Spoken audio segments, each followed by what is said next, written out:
Namaskara and welcome to a village story. One woman's journey from city chaos to village calm. I'm Akshata and this podcast is my journey from the noise of the city to the stillness of the soil. Whether you're someone dreaming of a slower life or simply looking to feel a little more grounded, you are in the right place. So grab a cup of chai, settle in, and let's begin.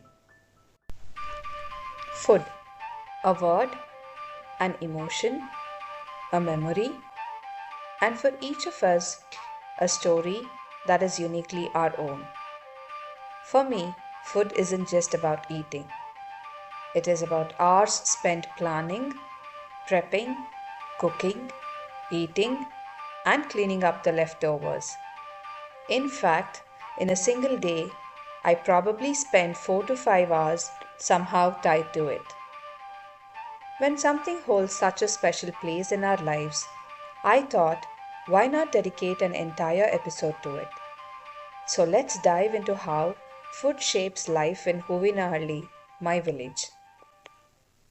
During the first week of my marriage, I was over the moon discovering that my new family loved food just as much as I did. It happened to be Paksha, an important annual festival I mentioned in my last podcast. The kitchen was abuzz with activity. Chaklis, masala vade, karjikai, the list went on. And then came the main offerings. Dosa, 3 kinds of palya, paisa, puliogre, and how could I forget the non-vegetarian feast the next day? I was a happy, content foodie. But little did I know, that was a once-a-year extravaganza. After the festival, the kitchen turned into a ghost town. I literally had to remind my new family to cook and eat. And cook what, you ask? Variety didn't matter, flavors didn't matter. It wasn't about satisfying the palate. It was about one simple truth. Eat when you're hungry. The first few days, I actually enjoyed the simplicity of the food. Akki roti with a side of palya or mudde with sambar for lunch and dinner. It felt wholesome, comforting and homey. But soon I realized that this wasn't about variety or taste. The sambar, for instance, would be cooked once and then reheated for 2 or 3 days. A whole range of vegetables? That was a luxury. It was more about getting 2 types of vegetables from the Sunday Sante for the entire week and sticking to them religiously. At first, I thought this was just how my new family lived. But I couldn't have been more wrong. As I started mingling with the village women, I kept asking, what did you cook for breakfast? The answers came. Lemon rice, palav, mudde with sambar. Week after week, it was the same story. That is when it hit me. This was how the entire village ate. It wasn't a one-off. It was the way of life. Talking about the limited variety only scratches the surface. The deeper story is in the ingredients themselves. The village may not have the affluence of a city, but it is far from destitute. Thanks to Karnataka's thriving dairy cooperative, most families have a steady income and don't have to worry about putting food on the table. Still, affordability often wins over nutrition. Refined oils are the cheapest, so every kitchen uses them. The shelves are stocked with white products, white sugar, white iodized salt, white maida, and white rice. Concepts like healthy eating and balanced nutrition are not part of daily conversations here. Portion control is a foreign idea. In fact, suggesting someone to eat less would almost be an insult. The plates are always heaped with rice because these are hardworking people. Their daily routines demand energy, and calories are the fuel that keeps their bodies going. In the past, non vegetarian meals were rare treats. Meat was reserved for special occasions. A festival here, a guest there. Something to be enjoyed once in a while. But things have changed. With poultry shops selling hormone induced chicken at every corner of the village and at such affordable prices, it's become common for families to have chicken nearly every other day. I am not here to judge anyone's food choices or look down upon what they eat. That has never been my intention. It was only when I started connecting the dots that alarm bells went off. A sudden increase in heart attacks swept through the district. Most of the deceased were in their 30s or even younger. At the same time, our own village saw two deaths due to cancer. Two women, neither old enough to leave this world. My village folks are naturally hardworking. They are not people who spend their days idle or lounging on a couch. So, lack of physical activity is definitely not the issue here. We are fortunate to live surrounded by green fields and fresh air. That makes the situation even more puzzling.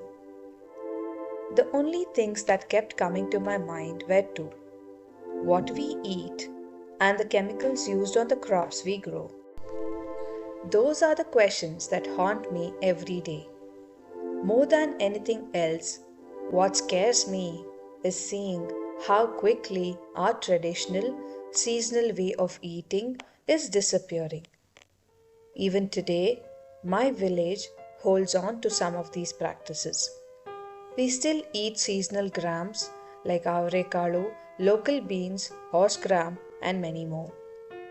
Most families grow their own ragi for making muddes throughout the year. Mudde is our staple. It is what we eat with greens for breakfast, and it keeps us going strong throughout the day. This topic wouldn't have even made it onto my list of podcast ideas if it weren't for the shocking deaths that have occurred over the past year. These losses shook not only me but the entire village. The glass walls we had built around ourselves, thinking we are farmers, we live surrounded by greenery and clean air, we are physically active, so we are safe. All those assumptions crumbled in an instant. The village women, who are always on the move, cooking, cleaning, caring for their children, suddenly paused. They began to question what was going wrong. Their families needed to be safe, healthy, and strong. And that is when they started talking about health, food, and better eating habits. Many of them came to me, probably because I had more education and they trusted me to understand these things. They wanted to know why I avoid chemicals on the farm, why my kitchen shelves don't have white sugar or refined salt, and why I use clay, stone, and cast iron utensils. I am neither a certified nutritionist nor a trained doctor, but that never stopped me from learning about the food I eat, about my body, and about how to stay healthy. As the one who decides the family's menu, I took that responsibility seriously, and I urged other women in the village to do the same. I encouraged them to be mindful about their food choices and reminded them that what we earn deserves to be spent on our own health too. I don't know how much of this has translated into action, but I sincerely wish for my village to stay healthy, strong, and connected to its roots. The biggest irony from all this is the very people who cultivate food for the entire society often remain clueless about what is healthy and what they should actually be eating. The healthiest practice that still thrives in the village is beautifully simple. No vegetables in the house? No problem. Just head to the farm and forage for wild greens. During the rainy season or on irrigated fields, there is an abundance of them. It is not a chore, it is an outing. Usually, it is done with a friend or two. One lady will drag another along, and the two will roam the fields, chatting away as they pick handful after handful of fresh greens. By the time they return, their sari pallu is overflowing with greens. They sit together on the veranda floor, spread out the greens, and start cleaning and preparing them for sambar. All the while, the conversation never stops. Stories, laughter, advice, and a little bit of wisdom flowing along with the chopping and washing. These greens are then turned into bassaru, a comforting, nutritious dish that goes perfectly with mudde. Since ragi is available in every household, it is the perfect pairing. Thanks to my 8 years of living in this village, I've even started eating mudde bassaru for breakfast at least twice a week. It's funny to think about it. When I first came here, I grumbled about the simple food. But over time, I've come to appreciate the beauty in it. Our meals may be modest, but they are wholesome, nourishing, and rooted in nature. At least 3 or 4 days a week, we try to live off the land. Freshly foraged greens, homegrown grains, and a hearty mudde to fill the stomach and fuel the day. I truly believe in the saying, think global, eat local. Over the past 8 years, I have slowly shaped my lifestyle around the Hoovinalli way, adding a little health consciousness, but staying deeply connected to the land, the seasons, and the community. Tell me, what is the biggest challenge when trying to eat healthier or stick to traditional meals? Is it time, cost, availability, or something else? I would love to hear your stories. Before I sign off, I want to leave you with a small tip. Next time your kitchen feels empty, don't worry. Try cooking a simple meal like mudde with greens. It is nourishing for your body, connects you with nature, and brings back the wisdom of our land. Start small and let the earth guide your meals. And I would love to hear how it goes. If you are going through your own season of sickness, take a moment to pause. Sit down and let your body talk to you. Healing takes time, and even small steps like eating wholesome food and slowing down can help your body recover. Be kind to yourself. You deserve care and patience every step of the way. Thank you for walking this journey with me, for listening, for feeling, and for holding space for this story. If this episode spoke to you, I would love to hear your thoughts. Please drop a comment. Until then, keep breathing through your own seasons of change. Namaste and take care.